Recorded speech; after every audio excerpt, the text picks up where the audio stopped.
Ayan guys, for today's video, magluto tayo ng sardinas. Sardinas na may talbos ng kamote at pansit na yellow. Ayan, yan po yung ingredients niya. Sibuyas, bawang, at maraming laman ng sardinas. Ito yung puno ng yung stem ng talbos. Tsaka ito yung kaniyang dahon. At saka yung pansit. So magpainit na tayo ng mantika ng kawali dito sa ating kawali. Okay lang, maglagay tayo ng mantika guys. Ayan, meron na pong mantika ang ating kawali. Maglagay na natin ang ating sibuyas at ang ating bawang.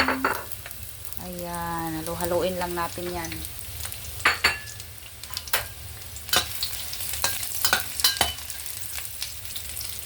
Hanggang maging brown siya.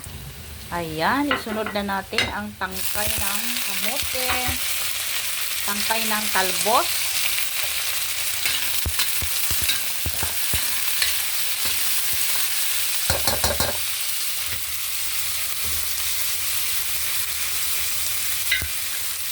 and of course, isunod natin ang sardinas. So, maraming sardinas. So, ano tayo ng guys? Makakamoy kasi. So, lagyan natin ng tubig. Lagyan natin siya ng tubig. Yan. Nagdagan pa natin ng tubig, guys.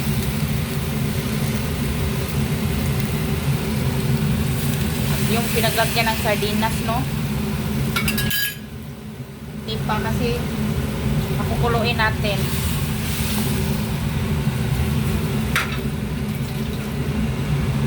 Ayan, hayaan lang muna natin kumulo para isunod natin yung dalawa pang pansit at saka yung dahon. Ayan, takpan muna natin. Ayan, tingnan nyo guys, kumulo na. Ilagay na natin ang pansit.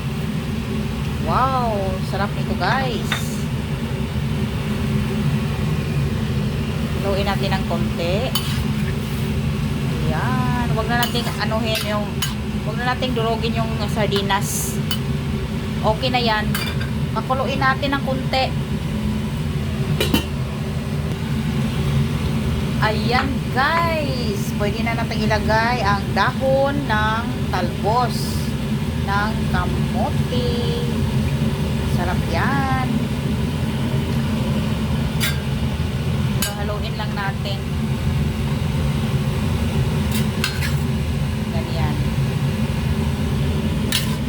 Talbos ng kamote.